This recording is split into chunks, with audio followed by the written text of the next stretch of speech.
Studies 100, and welcome to week 6. This week you guys are continuing your journey through time and through history and looking at different works of art and artifacts that were created throughout different time periods and styles. So last week in week 5 you began way back in the ancient world, moved through the Middle Ages and up to the Renaissance. This week in week 6 we're going to keep moving forward through Romanticism and the Age of Enlightenment, and then looking at Realism, Impressionism, and all the way up into Modernism, getting closer to our present day or the contemporary world. So like we did last week, I wanted to keep in mind some of those important questions to continue to ask ourselves as we look at works of art within their particular time periods, within their contexts.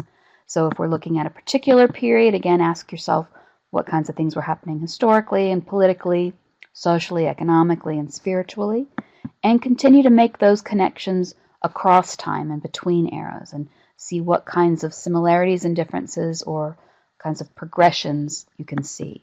So what connections or similarities, what breaks with tradition can we start to note?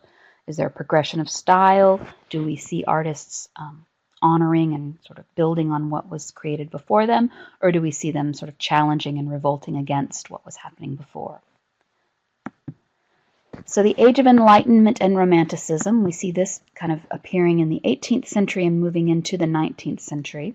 The Age of Enlightenment comes after the Renaissance and builds a bit on the kind of science and reason and logic and mathematics that were beginning to take hold in the Renaissance, these sort of endeavors of man in the realms of science and math.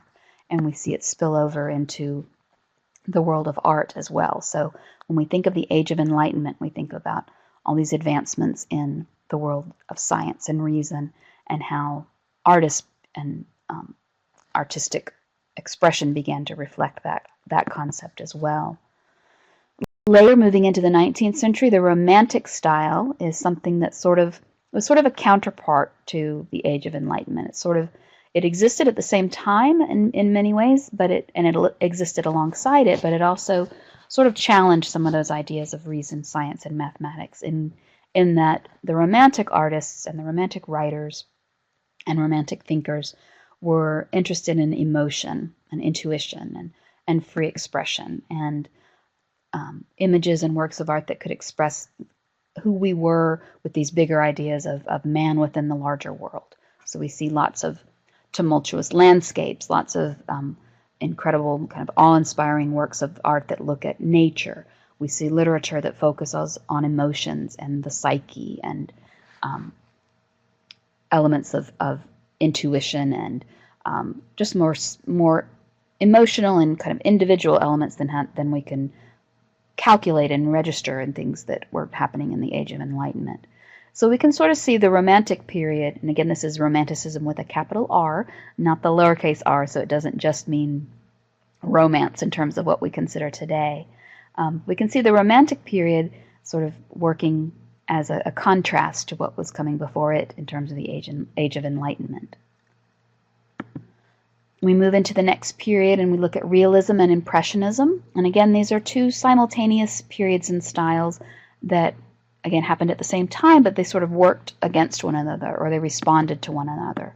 So the realist artists were interested in scenes of daily life, realities of life, both the good and the bad, not just showing, kind of traditional images that you would consider being appropriate for a large canvas in a gallery. They were interested in showing real people, real lives. And they also took on elements of social justice in their works of art. So the opportunity to show the real world also gave them the chance to sort of comment on it or ask people to consider, was this good or was this bad in terms of realism. Impressionists were also looking at the real world around them, but they were doing so in a different way. They were sort of capturing the effects of daily life or the glimpses of the world around us, a little bit more in terms of just the optics of the world, looking at the way light reflects on material and on surfaces and how that is actually captured by our eye, and a little bit more in terms of just the sensation or the glimpses that we see in the world around us. So in some ways it can be seen as a little more decorative and less in terms of social commentary than the realist period, but it's also looking at, how we actually see the world around us. And we do see the Impressionists also begin to focus on what was happening in the world around them, the Industrial Revolution, how that was changing the landscape of the world around them too. When we move into modernism and into the late 19th and early 20th century, we begin to see more of a breaking down of the barriers and the rules of the past. Perhaps more than any other time period, the modern period is when we begin to see this more of a revolt against what was happening up to this point. So we begin to see new forms and new mediums, film, color photography, television, and even moving up into now into the digital age with the contemporary world. So it's no longer just the kind of tried and true traditional mediums that were there, sculpture, painting, architecture. We're beginning to explore these new frontiers. And we've got some unprecedented access into terms of what artists were presenting, what they wanted to present, as well as perspective. So we see much more of a combination sometimes of emotional and political and psychological elements going into works of art. So we begin to see all these kinds of isms that start to break out. So Cubism, and then we move into more of the modern period and Andy Warhol and this idea of pop art, and moving into abstract expressionism in the mid-century, and artists beginning to sort of break down those barriers and open up the ideas of what art can be and what it should look like, what it should ask us to think, and ask us to sort of reconsider our own ideas of what art is for and who gets to decide what art is and what is going to define different terms of different periods in history.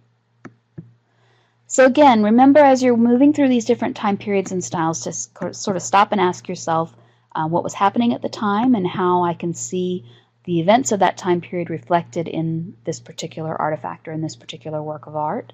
So you're always connecting a work of art to the world in which it was created. And what connections can I make across time and across styles? So again, you can even look at something as recent as the pop art movement of Andy Warhol, and then look back at something ancient and see what kind of connections, if any, can you make, or what kinds of differences can you point to sort of help yourself connect across all of these time periods.